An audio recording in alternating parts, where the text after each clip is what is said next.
Want to dominate in PvP? I'm going to show you how to outplay everyone, counter every combo, and send players back in body bags. Top 1% secrets included near the end. Let's break this down one ability at a time. Shield Rush pushes back foes, does 100% weapon damage, and a range of 5 meters. If this thing hits you, it's game over. Death screen guaranteed. This applies a 20% weaken to you for 10 seconds, meaning you'll be hitting like a wet noodle. Another key component with Shield Rush is everyone will always follow it up with an upheaval. What exactly is upheaval? It's the main damaging ability of Sword and Shield. I've had this thing hit me for 8+ K, so you want to avoid this like the plague. How exactly do we avoid a Shield Rush? There's two main ways. One is to weave in and out of its range by zigzagging. The other one is to not get in range of the Shield Rush. For example, if he's going to Shield Rush you, more than likely he'll light or heavy you to close the distance, as SNS tracking is insane. Once he's on top of you, he'll wait for you to roll once because you'll panic, immediately Shield Rush upheaval. That's what the vast majority of players want to do to you, put you in the grave. We avoid this by doing a quick double roll and breaking the distance, allowing us to avoid the tracking from SNS and the Shield Rush. How about Leaping Strike? This thing is a menace, as if it connects, negative 30% speed. At this point, you're a walking tortoise, and it's game over if you're a ranged player. The way you want to avoid Leaping Strike, as it has a long animation, like Shield Rush, is you can react dodge it. But if you don't have the reaction time, then running in an unpredictable pattern is the best way to do so.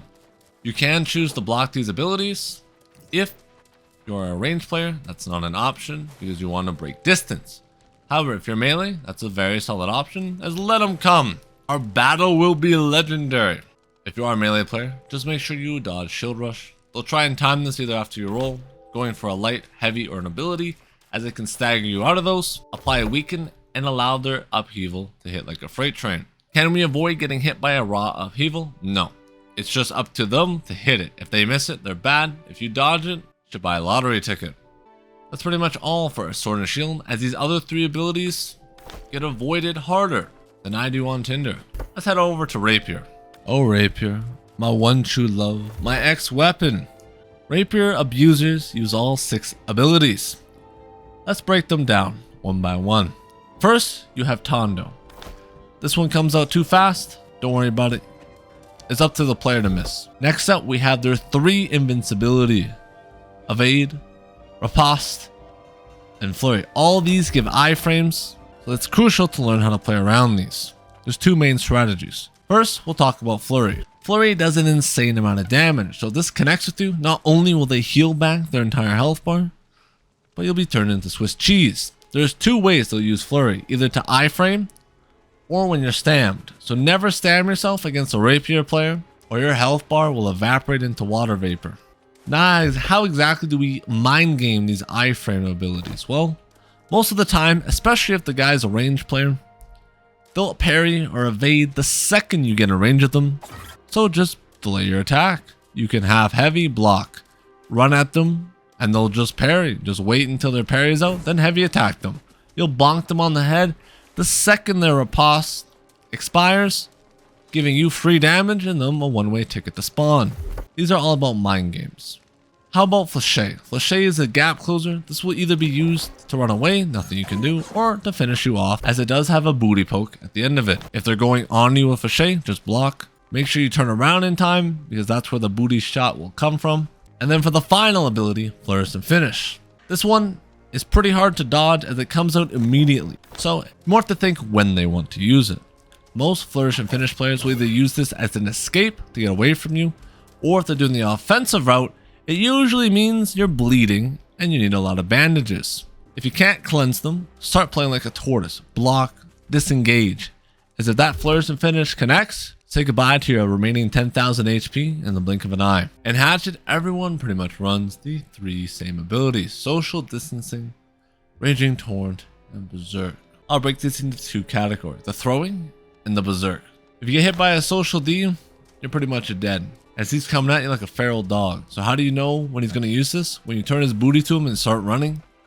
more than likely he's going to look to throw the social at you. So either get ready to roll, preemptively roll, or do our zigzag from the SNS strategy. Next up, never ever stam yourself against a hatchet player. If you ever watch me stream, you'll know exactly why. I send these men back to the Shadow Realm every time because you pop Berserk, you catch up to them, and spam Torrent.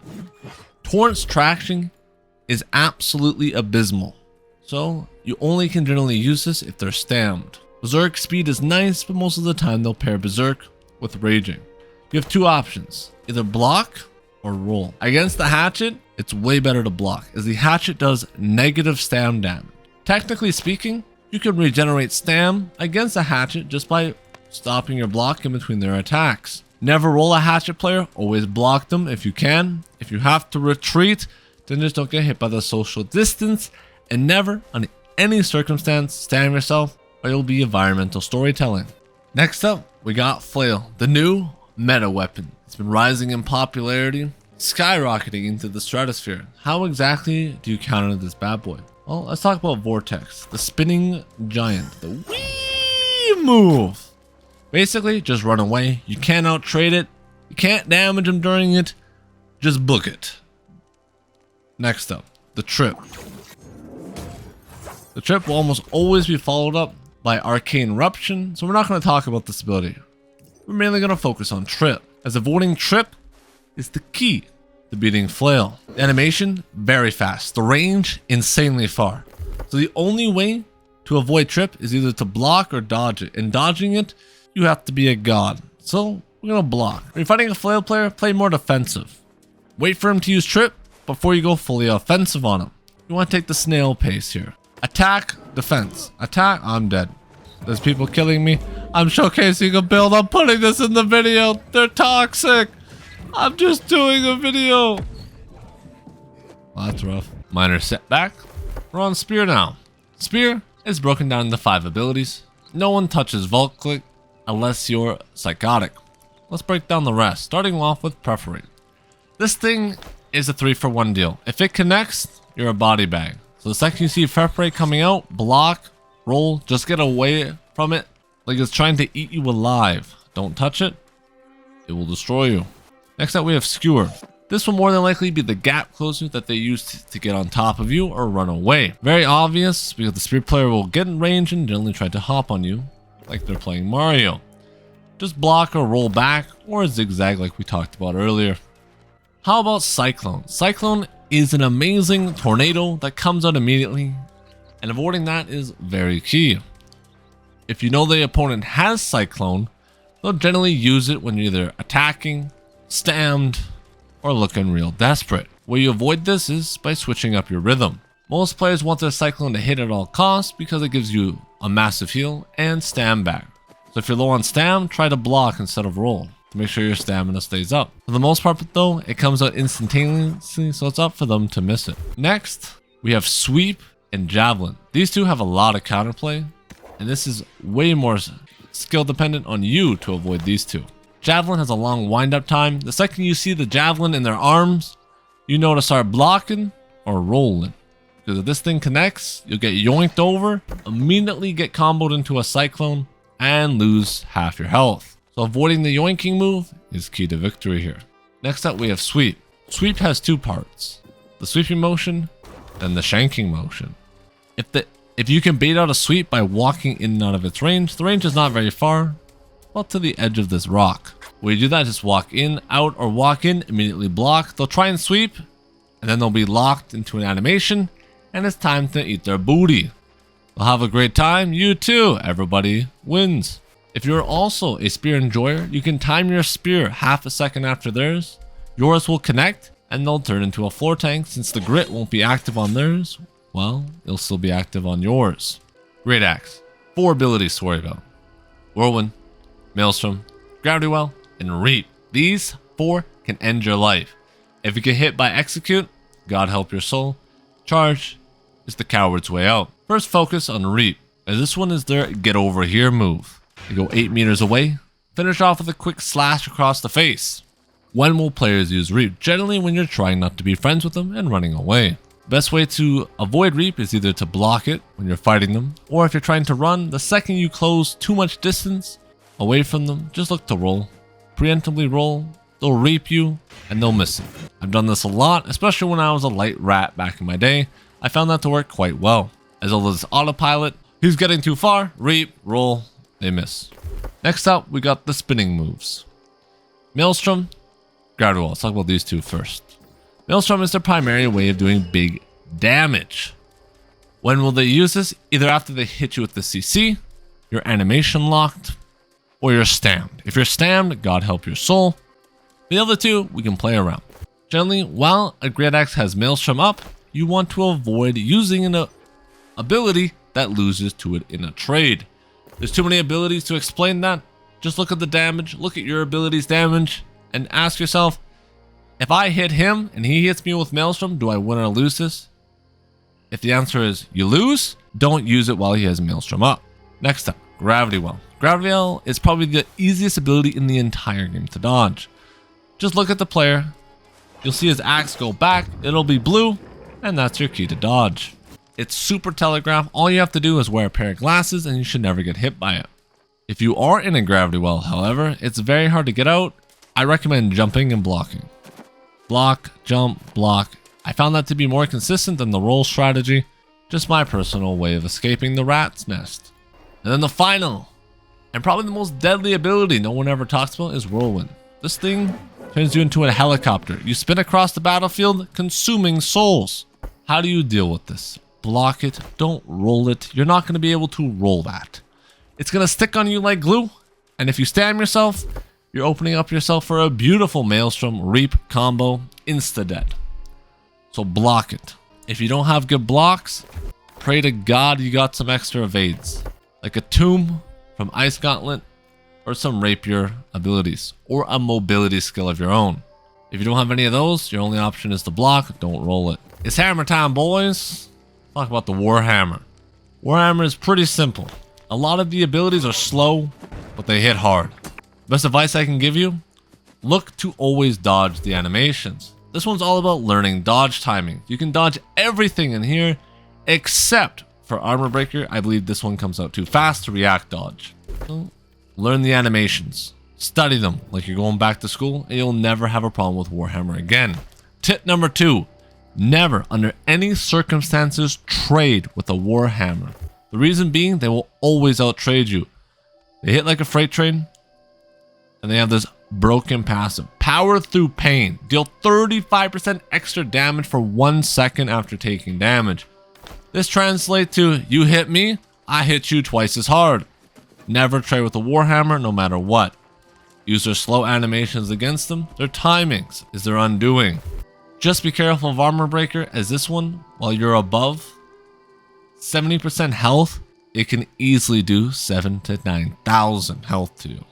While your health is high, be terrified of this bad boy. I don't want to see you end up in a coffin. One more important tip, do not block into a Warhammer. Your stamina bar is an illusion. The next one, the Great Sword. My favorite weapon in the entire game, and in my opinion, the best designed weapon in all of New World. Let's break this down one for you. This weapon can use all 6 of his abilities. So sit back and relax. Let the soul teach you the way. Let's start off with Relentless Freedom. Relentless, the swimming move. This thing is usually used as the gap closer or to heal while you're in Defiance stance. You can also use this to get behind someone's guard, as in New World Aeternum you can't block in 360 degrees. How do you avoid this? Just generally roll it. It's very well telegraphed. Don't block it, as you can get behind the person blocking it and hit them still. What about Steadfast Strike? This one comes out immediately, pretty hard to dodge. Generally, the Great Sword Rat will use this to get stand back and to refresh his cooldowns. So if he's stammed and afraid and you're just running at him, expect him to steadfast you, as that's usually when I always try and do it, and it works about 90+% of the time. As when people see you naked and afraid, all they think about is killing you. They never think about what you can do to them. Roaring Rupture, this is more of a defensive, very telegraphed, easy to dodge and avoid. So, nothing much to say here. Calamity Counter, another very telegraphed, easy one to avoid. Nothing much. Let's talk about Crosscut and Skyward Slash. These two are monsters. Crosscut has two very fast hits. 1, 2. They'll have to always roll the third hit, as the third hit is horrendous. Meaning, the only time an enemy will ever use Crosscut on you is if they have stamina. If they don't have stamina, they're a walking dead man. So just be wary. If they have stamina, they'll probably go for a Crosscut. If not, they'll avoid it. How about Skyward Slash? This is a gap closer. It's slow, and it also has a ground pound at the end. The ground pound is pretty bad, as it's very telegraphed. You can easily roll this or block it. How do you avoid a Skyward Slash rat? Easy. Just the second you get too far away, get ready to block or roll. Skyward will do absolutely nothing to you, as it's slow, methodical, and does negative damage. Crosscut quick, but you have to always roll it. Remember that. That pretty much breaks down the Greatsword abilities. But Greatsword has something no other weapon does. Two extremely unique passives. Let me break these down. Defiance and Onslaught. Defiance is turtle mode. While a Greatsword rat is in Defiance stance, he can block all your incoming damage while he's heavy attacking. Never trade with the Greatsword rat while that blue circle's in front of him. He'll always win it, and he'll always send you to the Shadow Realm where 5 hairy men will be waiting for you. If he's in Onslaught stance, that's basically a free 5-star buffet. He'll take 15% more damage, his heavy attacks will be faster, but everything else will be useless. Therefore, if he ever goes into Onslaught, spam every ability you have in your arsenal, he'll evaporate. It's time to become Legolas in the flesh. Bow. Bow users will use all 6. I'm going to break down the 2 you can easily dodge. Rain of Arrows and Evade Shot. These ones are very simple. The second you see a man jump back with a Evade Shot, roll. The second you see a rat pull the bow back like this and then fire off the animation, roll. You'll always dodge it in time. Making that ability super easy to avoid. How about the remaining 4? These come out pretty much instantaneously like they're lights or heavies, making them extremely hard to avoid. Explosive Shot, off. Poison Shot, off. So the best way to avoid these are usually to block or roll them. If you're far enough away, you can time the roll just fine, but if you're getting close, it becomes more of a game of chicken. How about Penetrating Shot? Just block this. Very simple. It has 3 shots. It does negative stamina damage to you, so just block it all day and they'll be homeless. But how exactly do you get on top of a bow player? And this will also apply to musket, so I won't restate this. When a bow player or a musket player is firing at you, they want to avoid you getting in melee range. They'll do this by matching your rolls. So if you roll once, they'll roll once. You roll twice, they'll roll twice. Why? Because you're melee. Meaning as long as they still have 1 roll in the bank, they can avoid your precious roll. And generally, bow and musket players come prepared with a rapier or a hatchet, giving them an insane amount of mobility. If they don't have a rapier and hatchet, they have to be much more careful with their rolls. Keep that in mind. But for the most part, if I'm a greatsword abuser and I want to track down one of these rats, you want to run and block, because if he's trying to light attack you while you're running and blocking, you will slowly gain distance on him. And once you finally get within 1 roll range, you can roll on top of him, and he'll roll. Go for the steadfast, go for the skyward, cancel his roll, go for the relentless, snare him on his roll. That is when the ranged player will panic, and you can eat him alive. Enough with bow, let's head over to musket. Musket, the FPS enjoyer. It's broken into 2 categories: shooting abilities and actual abilities, traps and sticky bombs. Let's break down the shooting ones first. Most players, when they're using a musket, will try and bait your first roll with the first shot. After that, they'll immediately reload, roll, and hit you with their ability. That's the one you want to avoid like the plague. How exactly do we do that? 2 options, either double roll or block the second you roll so he shoots your block. That is key to avoiding big burst damage. If the player is in a shooter stance and you can't close the gap in time, just block all the damage. As simply, it does negative stam damage. How about for the 2 abilities such as traps and sticky bombs? I start off with traps. Traps is kind of like Zone of Denial. If you want to destroy those, there is a few abilities in the game that can do this. Greatsword, Relentless Rush. Great Axe, Maelstrom. Warhammer, Shockwave. Know what abilities can destroy traps? This will make your life 10 times easier. How about for sticky bombs? Sticky bombs are little nuclear explosions. When they get on top of you, they are impossible to get off, like a roach. If you're good at blocking, it doesn't matter. You can roll it, however. Wait until the bomb's about to just explode, time it with the roll, boom, you just avoided half your health bar, going up in flames. In order how to kill a musket rat, the same as the bow. Walk towards them and block. Don't roll, it's a trap. Blunderbuss, the most controversial weapon in World Aeternum. Let me break it down. It's target lock city. Never misses. Therefore, strafing, irrelevant. The most common abilities on this bad boy: shrapnel blast, net, splitting grenade, and blast shot. Let's break down the shrapnel. If you roll towards a BB player, he'll generally just smack you across the face with a shrapnel, deleting your health bar. Therefore, after you roll, immediately block, as you don't want to be losing half your HP. If a net shot connects, game over. You're never killing a blunderbuss.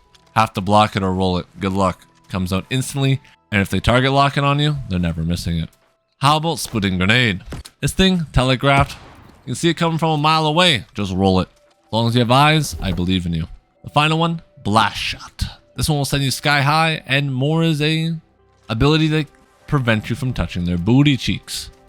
You can block it, roll it, but it comes out pretty fast, so it's hard to dodge. So TLDR, how do you beat a blunderbuss player? Don't dodge, block. Blocking is the key to victory once again. Always keep note of the net shot, as this is their most critical ability. Because if it hits, you get slowed by 50% for 7 seconds. You're a walking tortoise for half your lifespan.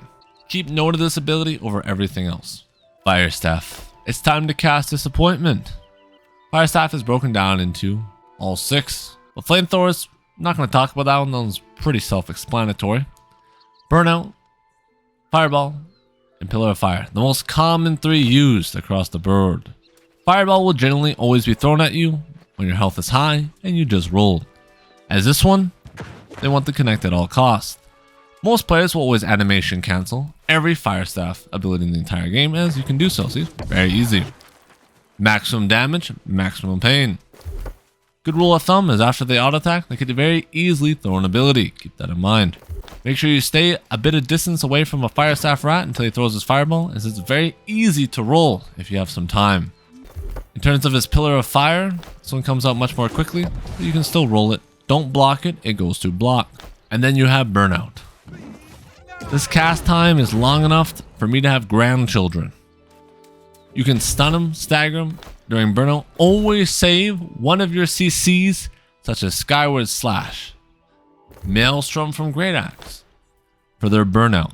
As if they try and Burnout and you still have a CC up, they're as good as dead. You'll cancel it, especially if the second it goes off. So right there, the fire, you cancel it then. The ability will actually go on to cooldown, making them a walking corpse. In terms of Incinerate, it comes out immediately. It doesn't do that much damage. I don't really care about it. Meteor Shower, this one's very telegraphed, so you can just dodge out of it. Just don't step in the red box, boys. It's not that hard. And Flamethrower, don't trade into it. Try and CC him out of it, because the only people who are running Flamethrower are either noobs or demons. No in between. Next up, Life Staff. Kill it, burn it, throw it in the trash. We're not talking about this one. Only way to deal with a Life Staff rat is to bring more disease than to kill a family of rats. Unless you have that, just avoid them like the plague. You're never killing one. On to Ice Gauntlet, the magical wizard.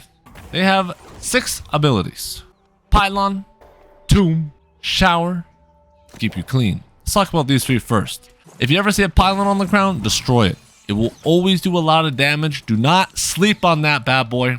2 lights can kill it, or 1 heavy attack from melee weapon will send it back to where it came from. Always kill it. Never leave it up. Ice Tomb. This ability just overpowered as crap, man. This is no counterplay. I would keep it 100, dude. It's just so disgustingly OP. Shower. This is to counter melee rats. Don't run through it. You'll be stuck. He'll heavy attack you, and your health bar will be incinerated. The only way to avoid it is to try and predict when he'll use it, and then roll backwards or roll forwards depending on how you jam. I'm not 100% sure if you can still roll through Ice Shower. If you do know, let me know down in the comments below. I can't remember if they've changed this or not, but you used to be able to roll through Ice Shower, but I haven't been able to do it. So either I've gone old and rusty, or they've fixed that. Next up, Ice Storm, Spike, and Chill. Let's break these 3 down. Every Ice Gauntlet rat will always run Storm. It's very annoying, as while you're in there, you're slowed, and they'll go for heavies. You have 2 options: block or roll. You want to do a mixture of both, as the second you roll, they'll try and hit you. Block, then roll again, and you're out of the storm. If you try and double roll, you'll be too low on stam, and they'll more than likely kill you. Therefore, I like to mix a block and a roll as I'm trying to get out of Ice Storm. Found that to be the most effective. Ice Spike. If the guy's a demon, he'll try and raw hit this. Nothing much you can do. But most of the time, people are not confident enough to hit the raw Ice Spike. Therefore, they'll try and layer it with CC, such as either hitting an Ice Shower or a heavy attack while you're in a frozen zone. If you're stunned, start blocking, don't try and roll. That's why avoiding this heavy attack is key to victory. As if that connects, they'll immediately they'll roll towards you, Ice Spike you, bam, boom. They're sitting at the bottom of the Mariana Trench. Send help. For Wind Chill, this thing's annoying. It doesn't do a lot of damage, but it pushes you back. That's about it. Don't worry about the damage, it'll just break your abilities and force you to get away like we're doing the 6 feet thing in COVID again. Key takeaways, always kill a pylon. Tomb is incredibly overpowered and needs a nerf. Shower, just don't get stuck in it or you'll be taking a spike to the face. Void Gauntlet, the most overpowered brainless weapon in World Aeternum history. Let's break it down. Starting with the Decay Tree. Faithful Tether, Orbit Decay, and Essence Rupture. These three are all very well telegraphed if you have an Eagle Eye, as they're small, but they shoot out a little projectile. For those, more than likely they'll want to use it while you're either animation locked or not moving, as they're very hard to hit and there are crucial abilities to connect. Just like I'm still trying to find a crucial connection online. Send help. Next up, we have the Orbit Decay. This one, if you get hit by it, bro, you're either stammed or you're watching anime on the other monitor. Next up, the Thunderdome. If you see a Void Gauntlet rat enter his Thunderdome, just run away. Never, under any circumstances, fight a Void Rat in his Thunderdome unless you're egoing like a maniac. Alright, Void Blade. This thing trades like an absolute monster. Same logic with Hammer. You don't want to ever trade with this thing unless you know exactly what you're doing. So let me give you a few tips. 1. You're a greatsword, you can block into the lights. 2. You have immediate burst damage such as Armor Breaker or Maelstrom from Great Axe. Otherwise, run. If you can't run, hold block. As this thing is tracking more nasty than my toe fungus. This thing will track you across the football field with heavies and into real life with lights. Only way to get away with that is to either block it, or while he's charging a heavy, you roll through him so it won't connect, and you'll be able to break some distance so you roll again. Nice, we're out of there. Next up, Scream. A thing that roots you for what feels like an eternity. 3 seconds. Also cuts your healing down by half. How do we know when the Void Rat will use this? Usually when you're either animation locked, standing still, or stammed. If you're stammed, God bless your soul. But for the other two, we have a few counterplay options. 1. Always keep a mental note if he has Scream up. If he does, don't animation lock yourself or you will be getting cooked harder than Gordon Ramsay will cook you on Iron Chef. Let me break down a few universal tips to help improve your PvP game across the board. 1. Always avoid stabbing yourself unless you absolutely have to. Keep that 10 stamina locked in the bank account like your life depends on it, as that could be the difference maker between life and death. 2. Always ask yourself, can I get hit by this ability, or is it a game changer? A few examples of this would be like, can I get hit by Shockwave? No. Force roll. Can I get hit by a Skewer? Yes. It's not ideal, but it's not a game-ending move, like a Shockwave is, because Shockwave stops you in place, and then you can get dogpiled. So always keep that in mind when you're rolling. Make sure you understand which abilities you can get hit by and which abilities you can't. As while you're PvPing, you won't be able to dodge everything. It's impossible. So learn the abilities you can tank and the ones you can't. 3. Learn your armor type well. Light armor never can take a trade with medium or heavy. Always want to avoid confrontations like I do in real life. They are terrifying. For medium, that's the sweet spot. You can roll to gain distance and you can choose to block overall.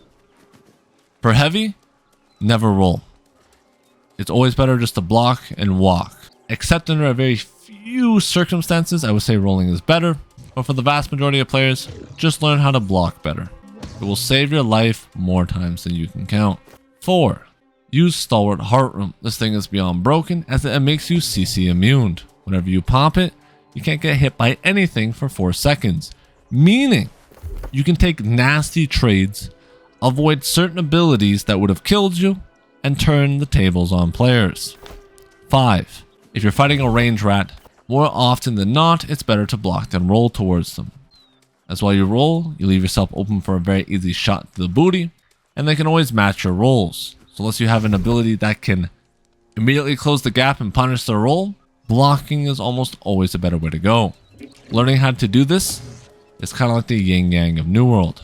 And 5th, our final tip, watch their stand bar like a hawk. That is your key to victory. If they accidentally roll one more time, punish it. Make them roll again by using an important ability so then they're stammed. Switch to your damaging weapon, like Hatchet, and eat that booty for breakfast! And leave nothing but salt and dust behind. If you guys did enjoy this video, make sure to like, subscribe, and comment down below if I missed any tips or you want to help out the players as well, as I'm not a professional on every weapon. I could have missed some important things. Make sure to comment down below what I missed and what you would like to see in the next video. And while you're at it, become a YouTube channel member. Join the Goblin Horde, as right now we're building the army for next patch. If we can get enough players, we can run our own Gorgons, Hives, and raids. And you'll be cemented in the history for all to come. So join the Horde, brothers. When the patch note drops, we rise from the dirt, swarm the hive, carve our names into goblin history. The age of salt and dust begins, and you don't want to be left behind.